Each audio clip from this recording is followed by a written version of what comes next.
So our second panel is going to be about local to global. That is the topic, from local to global. How agripreneurs can transform agro-processing into high-value products and exports. It will explore how agripreneurs and agro-processors can transform locally sourced agricultural products into high-value goods for both local and global markets.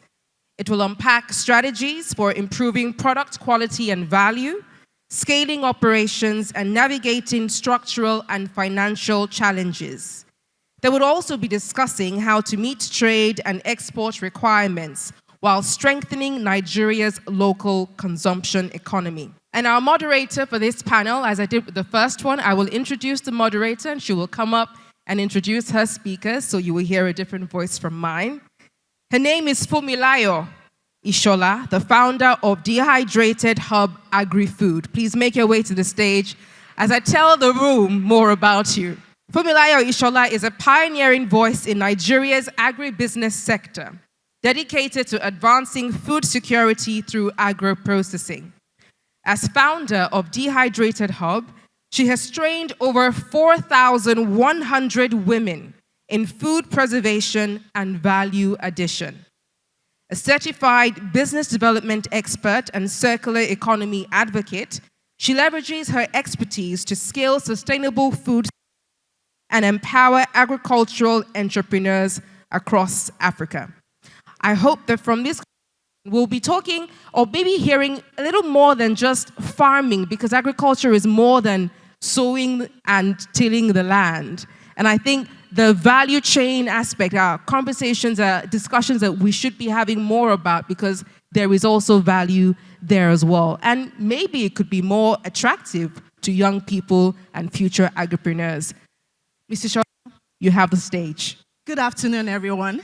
I am really honored to be moderating this session as an agro-processor myself. It speaks to our aspirations as agribusiness people. And today we're going to be looking at how we can scale value-added production for both our local markets and for exports. So I'm going to invite my distinguished panelists. First, we have Mr. Sadiq Usman, who is the Managing Director for Flour Mills, Nigeria. Please give him a round of applause. Thank you. We also have Mr. Eze Nwakama, Head of Agribusiness and Exports, Union Bank of Nigeria. Next up is Mr. Chris Bileki. I hope I pronounced it well, please. Counselor for Agricultural Affairs, Consulate, USDA Foreign Agricultural Service. And then we have Ayobami Obiwale. Please encourage them. Thank you. Ayobami Obiwale, Director and Export Manager at BBO Farm Ventures. And last but not the least, we have Afyong Williams, Founder and CEO, Real Fruits. So now let's begin by understanding how bigger players and innovative SMEs like you are shaping the future. The first question would be for Mr. Sadiq. Flour Mills has one of the most extensive agro-processing footprints in Nigeria. How can smaller processors or startups plug into what you're doing? Are there partnership models we should be looking at for the local and export markets? Good morning. Good morning. Your Excellency, former President Olusegun Obasanjo, permit me to stand on already established protocols. Pleasure to be here, and thank you very much to the organizers and the conveners of this conference. In answering that question, I think I would like to start with a foundational issue, or two foundational issues. Before we look at partnerships, I think it's very important to remember that agro-processing and agriculture can only exist when there's a creation of surplus value. So a surplus needs to exist. A nation needs to move beyond consumption for itself before it can feed industry or agro-processors. So it's very important that we have the ability to create a surplus. And how can we create a surplus? It's by having that transformation in our yields. That is the foundation. Today, for instance, we produce 10, 11 million tons of maize. On the same amount of land, we're capable of producing double that amount of maize. And by producing double that amount of maize, no African country actually needs to import maize. If Nigeria can actually double its yields, and interestingly, these yields are at the same level as they were in pretty much the mid-1980s. Nigeria's yields in maize have not improved significantly. So that is very foundational. For this partnership to exist, you need to create a surplus because industry can only feed off that surplus raw material that is produced by agriculture. So, given that, we also understand that there would be different requirements between what you need for local processors, such as ourselves to a large extent, and for exports.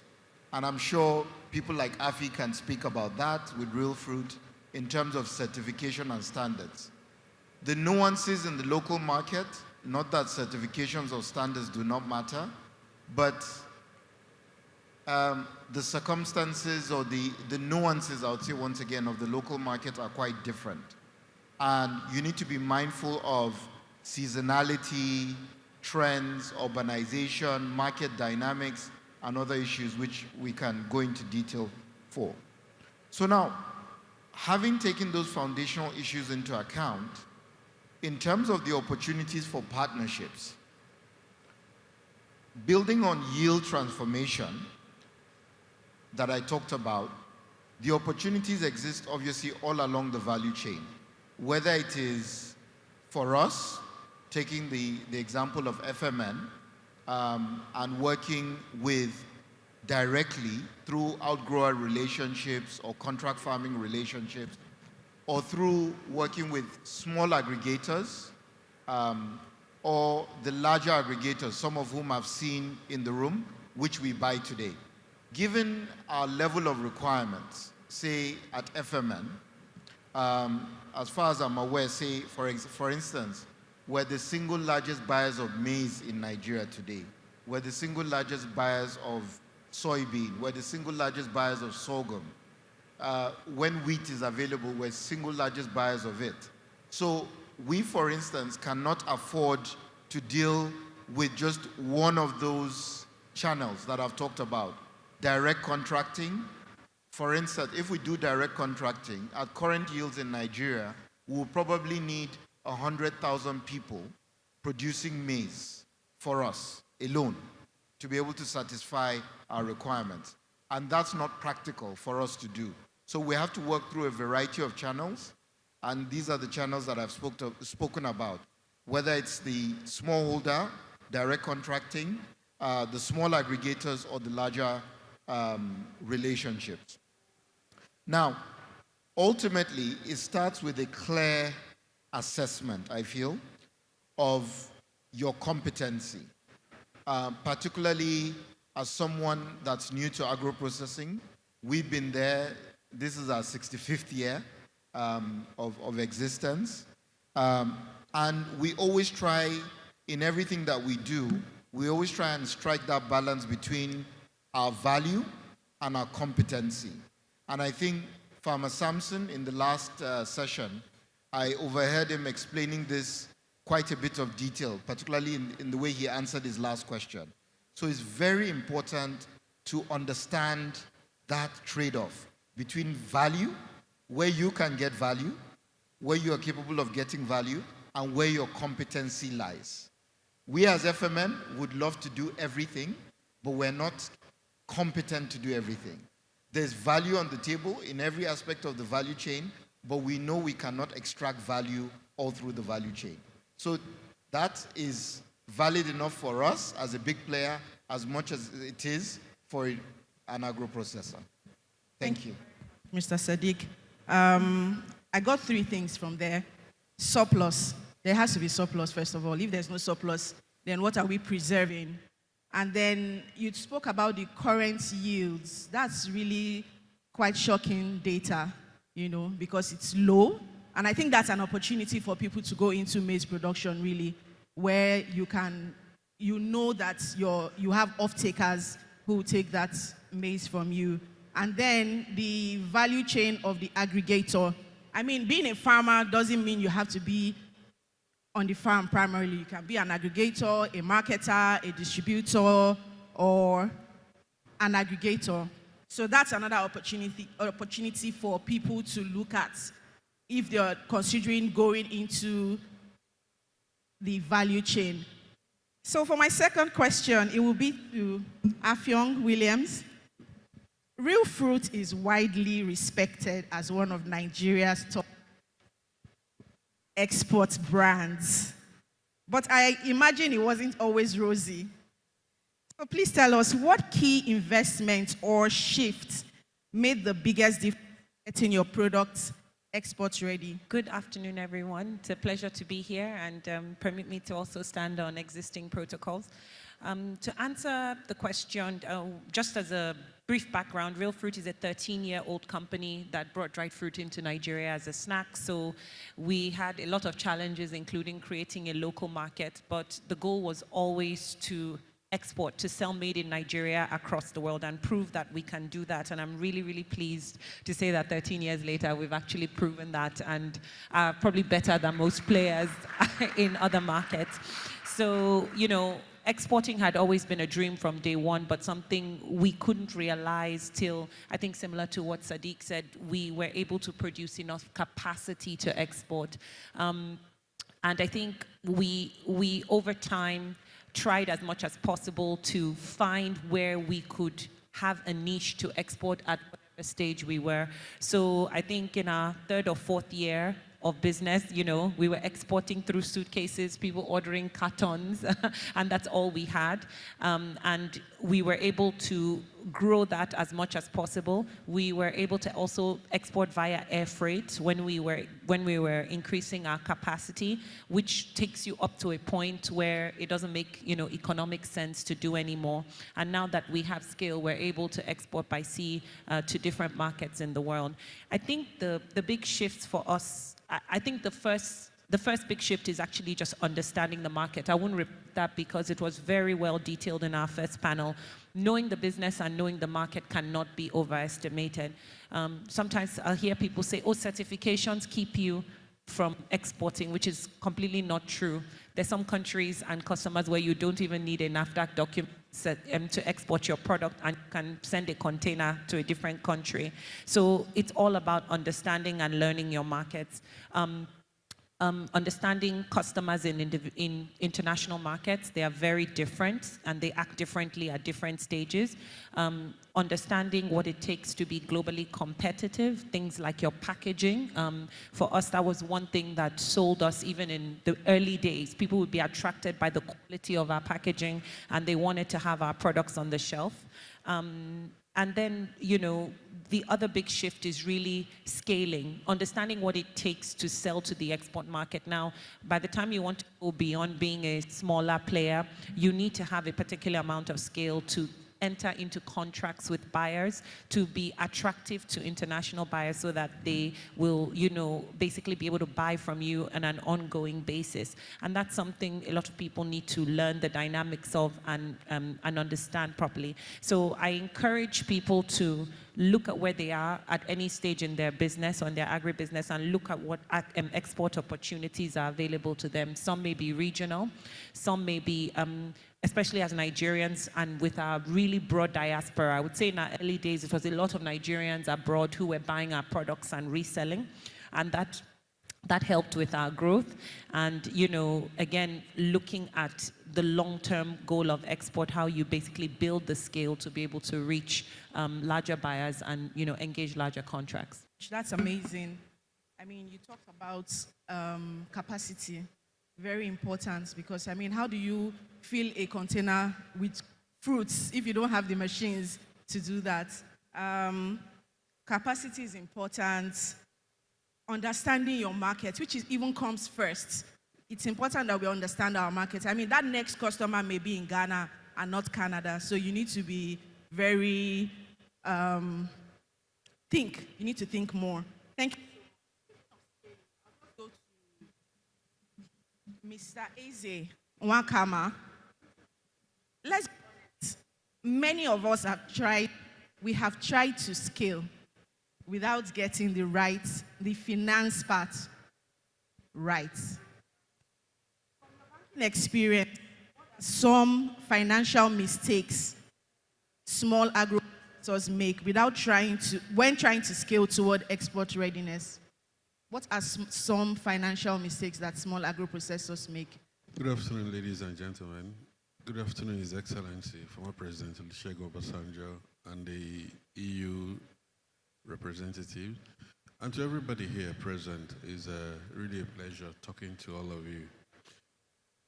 Financing has there's so many aspects of financing, but with respect to what we're discussing here today, I am happy that in the last panel, Mr. Emeka Ndiche mentioned the fact that he had been in business for 10 years, building a track record. And after building that track record, you could see that it wasn't, so with some level of ingenuity, we were able to structure some level of financing for him to scale. He had been exporting, but that also helped him to scale. But if you've been very attentive here today, something has been key in what every speaker has said, and that is training, capacity building, understanding the market. Now, gone are the days when you're going to finance a business on an emotional basis. I want to be an exporter because XYZ is doing export and I want to go into that game without really understanding the rudiments of what it takes. I'll give you a very common example and very basic example which everybody can relate with. When I was growing up in my banking career, I had an executive director that called me while I was writing a credit, and he said, and she's the MD of a bank today, she said, Eze, listen, the bank is like a thief.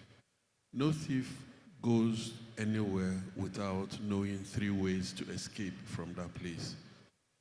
Now, while for me personally, I grew up with that in my career. While writing every credit, I asked myself, what are the alternative sources of repayment? And when I'm able to establish those alternative sources of repayment, usually with the active help of the promoter of the business, because I won't determine for you what the alternative sources are, but I can guide you towards seeing what the alternative sources are. But there must be that buy-in of the promoter of the business. And when we agree and establish those alternative sources, I will defend that project. And every good relationship manager immerses himself in the project, sees you represent the customer and you are the customer at some point. So basically, one of the mistakes that you see is that people are very emotional about their businesses. And that emotionality, if you put it down in numbers, it doesn't fall in anywhere. You don't find it anywhere. The numbers will never add up if you build on emotional. Listen, when Sadiq was talking about the expertise of flour mills and partnerships, all parts of the value chain is quite lucrative. But he was specific to say that we know where our expertise is and we outsource the others. So business owners should also, Samson also mentioned the same thing. So business owners should understand where their core competencies are. And when you leverage based on your core competence, then you will achieve the results you hope to achieve. So understanding the market is key, removing emotionality from the business, looking at the dynamics. For every business, there is a need. The need is always a problem you've identified which you're solving. And what are the basics behind those problems that you are solving? What is the finance? If you convert it to, finances, what does it turn to? So banking is available. Granted that in the current circumstances, there have been a lot of challenges with access to finance for new, for startups. There's more finance for the push-ups and to stay up. But for those who are starting up, it's a bit much more difficult. And that's where, prior to this time, development finance of the central bank and other agencies had always come in to the rescue. And I believe that in the development world today, the HEIFAs, the MasterCard foundations are also putting in and stepping up, the game. I believe that the training aspect, the training internships for those that want to do internships, volunteering could expose practitioners to areas that will help grow their businesses. But like I said, primarily, being very emotional about your business and not understanding the rudiments, there are major keys and major no-nos why a lot of people have failed to scale up. Thank you. Thank you very much, sir. So remember, the bankers are like thieves. You need to be able to give them 3 ways to exit when they give you money. And then running your business emotionally is a mistake. Thank you so much. My next question will be to Ayobami Obiwale. What are the hidden costs or compliance risks most Nigerian SMEs overlook when trying to enter global? Okay, thank you very much for that question. Good afternoon, everyone. So there are a lot of hidden costs that SMEs faces. So let me start with the cost of lab testing and certifications. When you are exporting, your product is expected to meet certain specifications. These specifications will be stated in your contract, that is the agreement between the buyer and the seller. So in this contract, you have your quality specifications, what they need from you. So, and when you want to export, you have to ensure that these parameters are well followed. And before you can get that, you have to certify, you have to get certificates for all of this. You have to test your product. And when you want to test your product, it comes at an extra cost. And there are a lot of lab testing companies in Nigeria. We have SGS, we have Intertech, and a lot of them. So when you get to them and you tell them you want to test your product, they will tell you it comes at a particular cost. And you cannot just give your buyer the product without those documents, without those certificates, because you need something to be able to tell them that this is the quality you are giving to them. If you don't give them these certifications, they tend to lose interest in you or look for another buyer. So you have to ensure that you get those certificates. Some SMEs believe that if the product looks good physically, it can pass internationally, but it's not like that. I can remember there was a time I wanted to buy rice in the market, and I can't identify a good rice from a bad rice. I had to call someone, and the person was like, I should bite the rice. If it's dry, then that means the rice is good. So you cannot do that for a product you want to export. You cannot tell them to perform some certain magic. So you have to be able to back it up with documentation. And this documentation comes at an extra cost, but you have to get them because internationally, these are the certificates required of you. So I will also talk about shipping penalties. Yes, there are penalties in exporting. There are penalties in shipping. If care is not taken, if you don't plan very well, your containers tend to stay longer at the port. And when they stay longer at the port, you pay detention fee or demurrage fee, and this thing can, if care is not taken, it can gulp up the entire profit you are expected to make on that shipment. So you have to do proper planning. And what can cause or what can lead to these delays? Probably your documents are not complete, or you have incorrect, your documents can be complete and still have incorrect documents. You might make mistakes. You might have a wrong HSC code and all of that. So you have to ensure that you plan well so that you avoid those penalties, because those fees can be little, but by the time you add them up, you realize that your profit is gone. So I will also talk about currency exchange loss. Yeah, we all know how the exchange rate is in Nigeria. And imagine by the time you are procuring your product, let's say the rate is at 1,600, And by the time you are repatriating your export proceeds, you are repatriating probably at the rate of 1,550 or 1,500. You can see that to even reach an equilibrium here is very hard. So you have to be able to hedge against this risk. Everybody wants to earn in foreign currency, but you know that if you don't plan very well, you might actually make a loss and not make a profit because of exchange rates. So there are some certain ways you can go about it by hedging against this risk. Probably you enter a forward contract. That's where you need your bank. So it's not something you can do alone. You need agencies to help you. So this is a situation, maybe you have an agreed rate with your bank. So by the time you are repatriating, you know that you have a rate you are repatriating at. So you don't have to be too greedy. You should ensure that the period between when you are sending your container and when you are getting your money back is short, maybe like 30 days, 35 days, because if it stays longer, then you can't predict the exchange rate. So you have to be able to cut it short so that you can plan properly. Then you can also reach out to your bank, like I said earlier, forward contract, that one is there. Then if possible, but not really advisable, maybe you try to earn in a currency that you know that, okay, fine, you can hedge against this risk. So let me also talk about overlooking contractual obligations, or let's say legal documents. Most people, when they want to start exporting, they don't have a signed or written agreement. They probably do it via WhatsApp or a mail or something. So you should have a contract signed by both parties, not just only you. You sign, your buyer signs. These are documents that will back you up when you have issues. If you don't have a contract and you have an issue at the end of everything, how do you help yourself out of this? So the contract will have stated your quality parameters, the price, even when issue comes, the agencies that will attend to it and all of that. So you have to ensure that those things are readily available. If not, you actually face some issues. So thank you. Thank you so much. I can totally relate. Thank you. I can totally relate because, contracts are very important.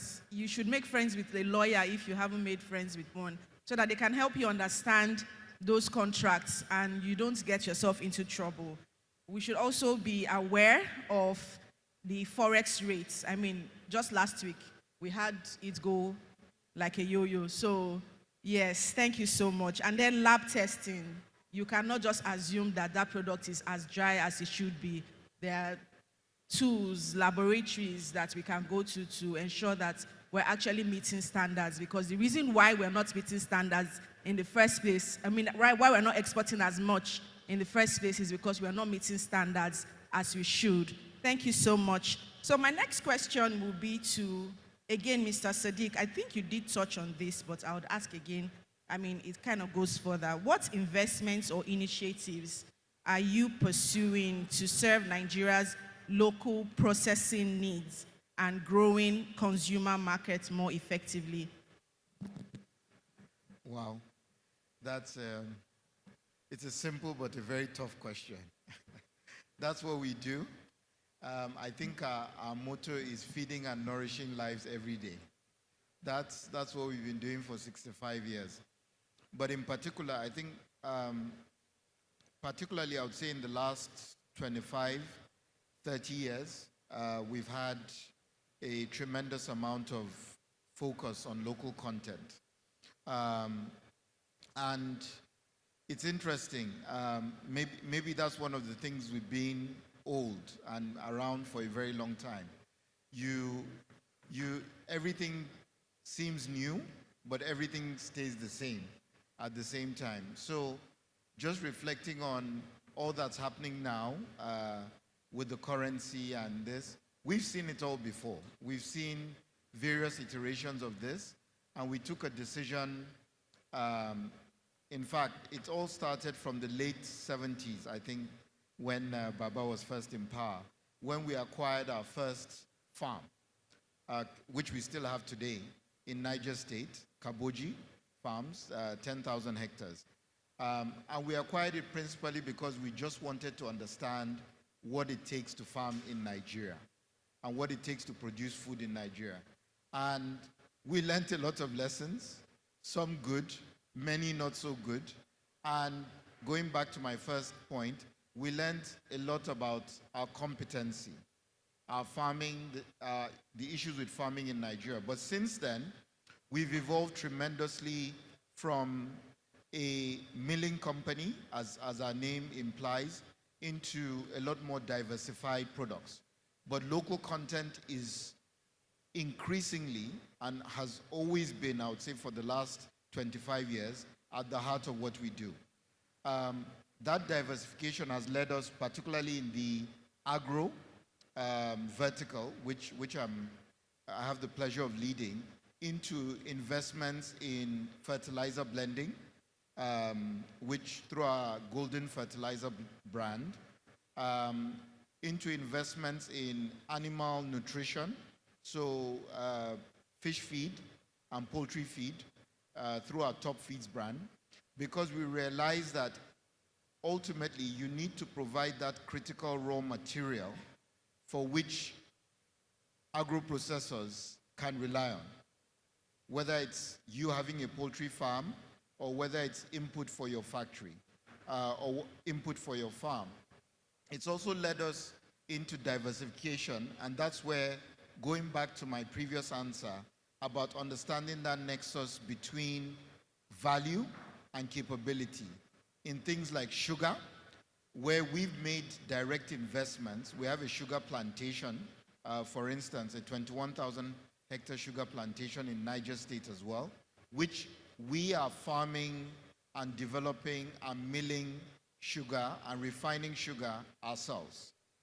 And we also went into oil palm about a decade ago, where we also have 2 plantations in Edo State, where we produce palm oil, and we have a refinery in Ibadan, where we make vegetable oil, margarine, industrial fats, and now we're going into things like chocolate spread and other derivatives from oil.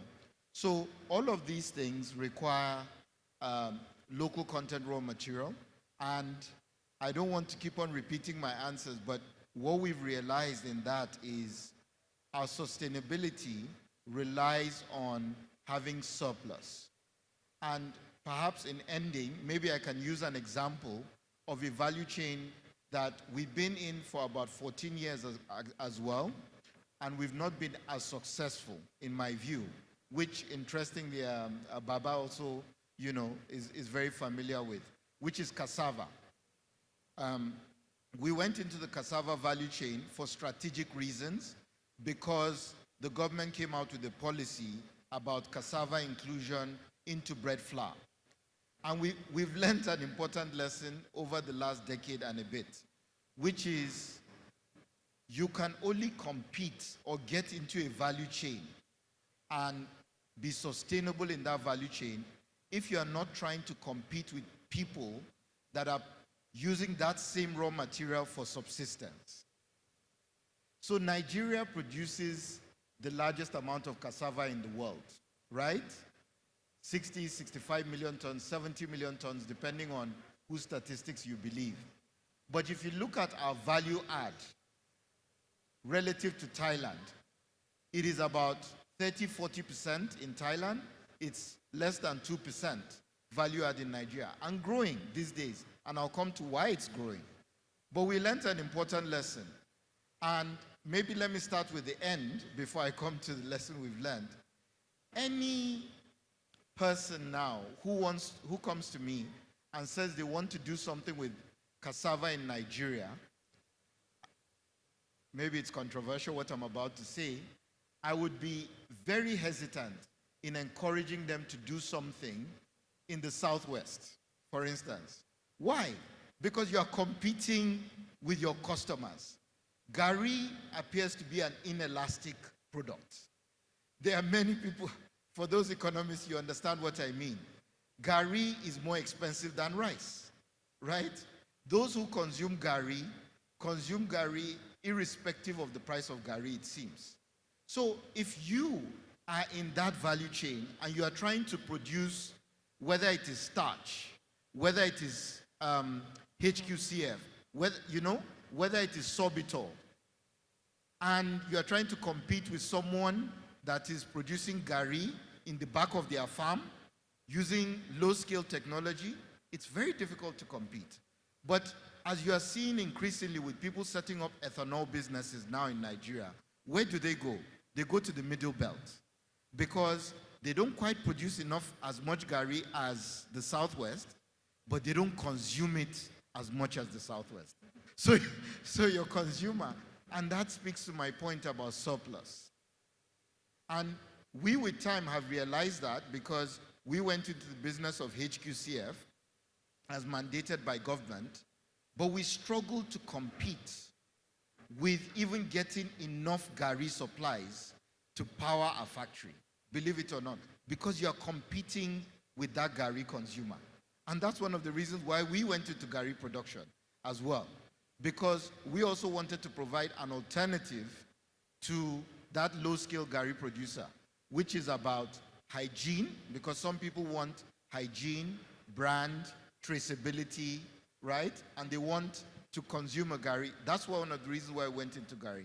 But I just wanted to maybe end with that point, just to understand or underscore and appreciate why it's very important to, yes, localize, but understand very intimately the nature of the value chain that you're going into.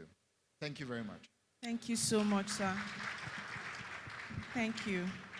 Local content and diversification.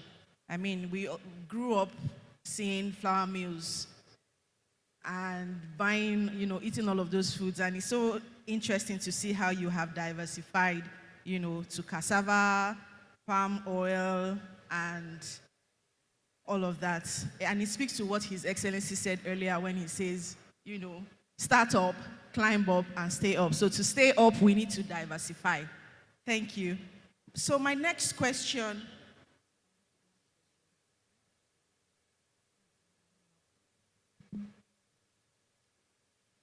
So because of time, we're going to ask one last question, please. I would ask one question to Mr. Sadiq and one question to Mr. Eze and one question to Mrs. Afyong. You've broken into supermarkets and export shelves. What would you say to someone who is trying to break into the market today? What's that one painful mistake to avoid? Yes, please. So yes, we sell our products in about 1,000 stores nationwide. And whenever people ask me what was the biggest mistake or challenge to that, I would probably say ourselves too thin. So to any starting entrepreneur looking at scaling into supermarkets or retail is to probably pick a geographic focus. So instead of going to every store, start with one neighborhood and flood the neighborhood and then move on and on. I'd also recommend that a lot of entrepreneurs do due diligence on stores because, as we all know in business, cash is king. And if you don't have cash, even if you're selling, you're going to run out of business very, very quickly. So doing due diligence on which supermarkets pay time on contracts, etc., is very, very important so that you don't get your cash flow stuck. For the export market, I would definitely say that one of the biggest challenges was us trying to get into markets we did not have capacity for. It was a big mistake. We just wasted a lot of time, a lot of energy, entertained a lot of discussions that would not go anywhere. So again, matching your capacity to the market you're going after, which means understanding your market and understanding your own capacity the faster. Thank you. Thank you very much. Mr. Eze, Union Bank has supported several SME-focused programs. What would you say has worked best in terms of blending financial support with export advisory? Thank you very much. So for us in Union Bank, the export part of the business, it's what you can do with a lot of partnerships with your side. So Nexim is there, that has always helped. Apart from being in the banking sector, I pivoted my career a couple of times, and I've had relationships with credit guarantee agencies. They go a long way in also giving support to what we're doing.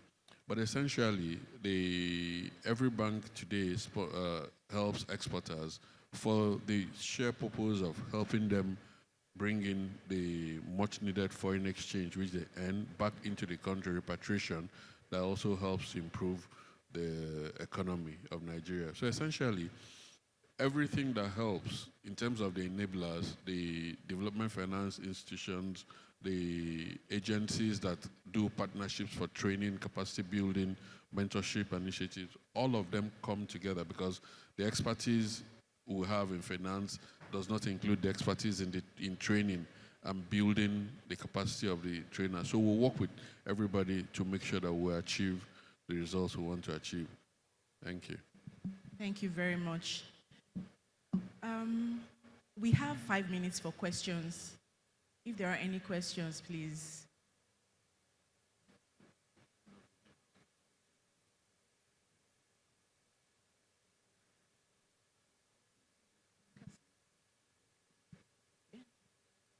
Yes, please.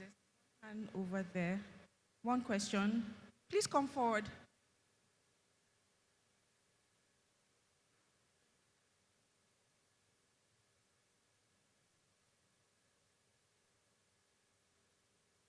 Kindly introduce yourself and make your question brief. Thank you.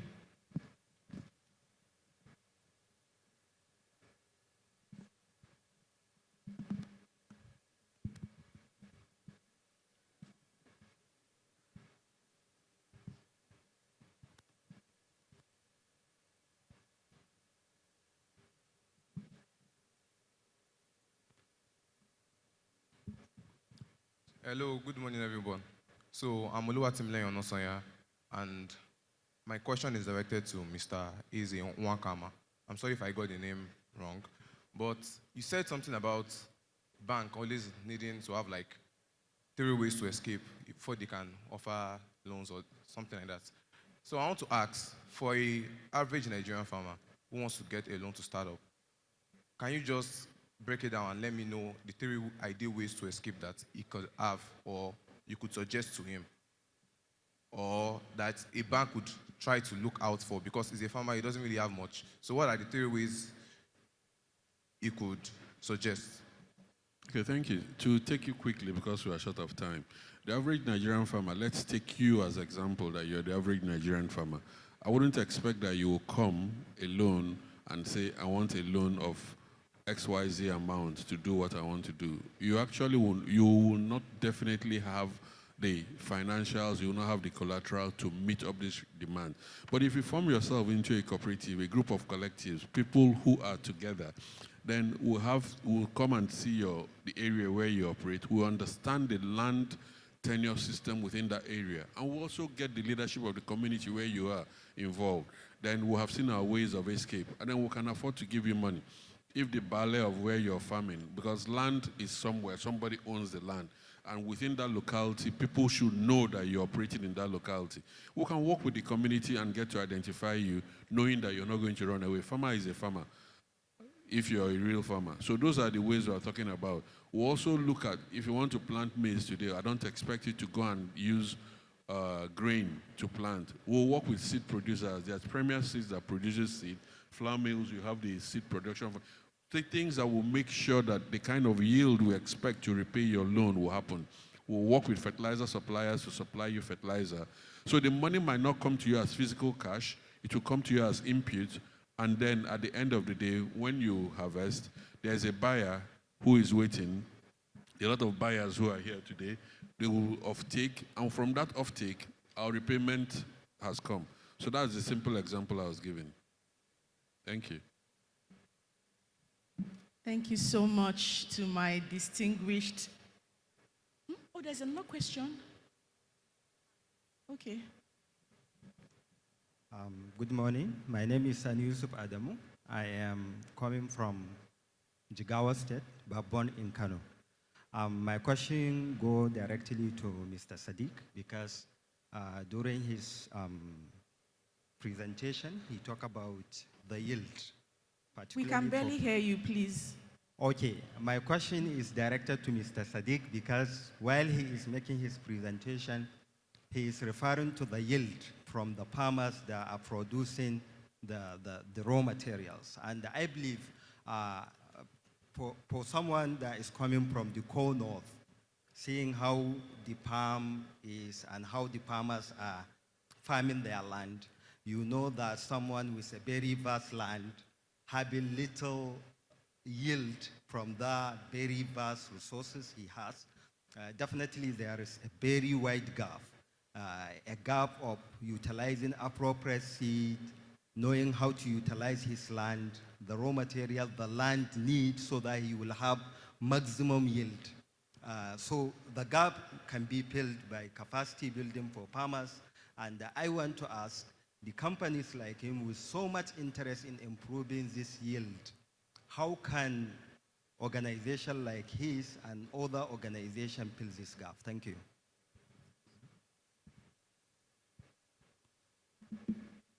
Thank you very much for your question. And permit me to use actually Jigawa State, something we're doing in Jigawa State to illustrate.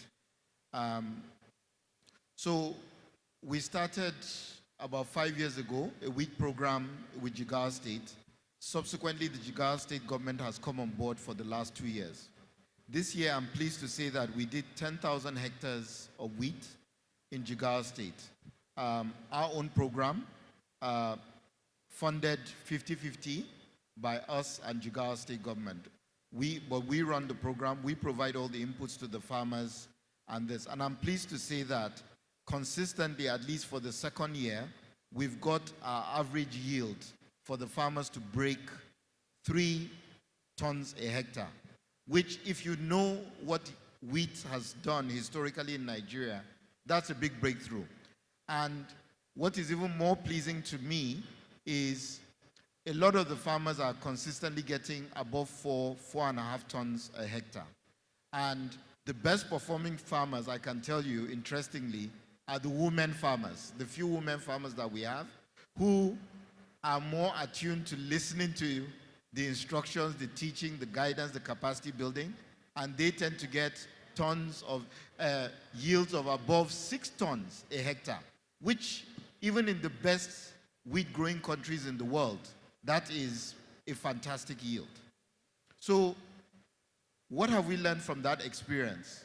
And as you said, you sort of answered your own question. And I think for me, that's why I want to stress what is the biggest and most important role that government can play in agriculture today. For me, it's not subsidy programs, it's not fertilizer, it's not even building infrastructure.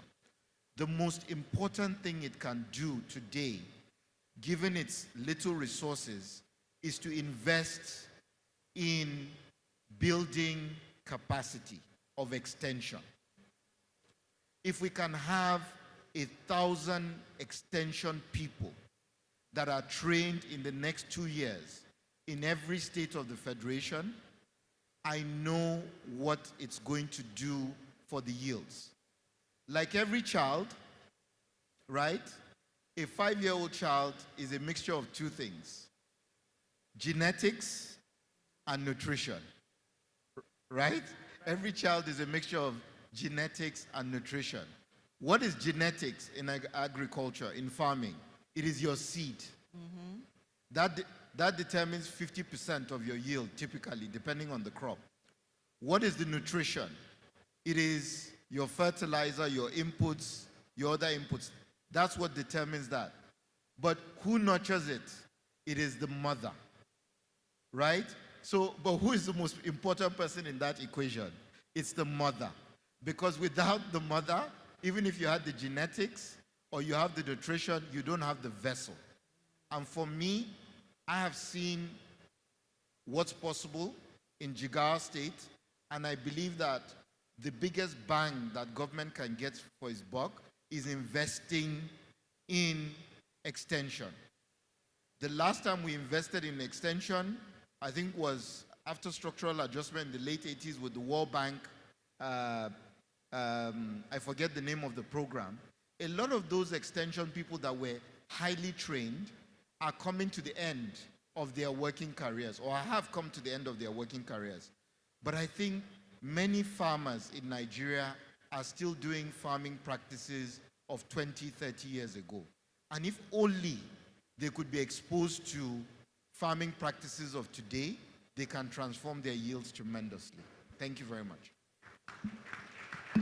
What an insightful discussion. Thank you so much to all our panelists and to everyone here and those who are looking to going from local to global. We can see now that it's not a mystery. It's about partnership, it's about systems, it's about resilience. And may your journey from local to global be profitable and purposeful. Thank you.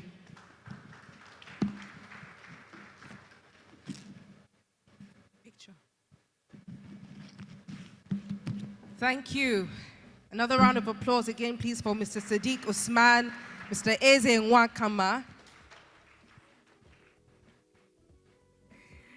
Ayobami Obiwale, Afyong Williams, and of course, the moderator, Fumilayo Ishola. Thank you so much.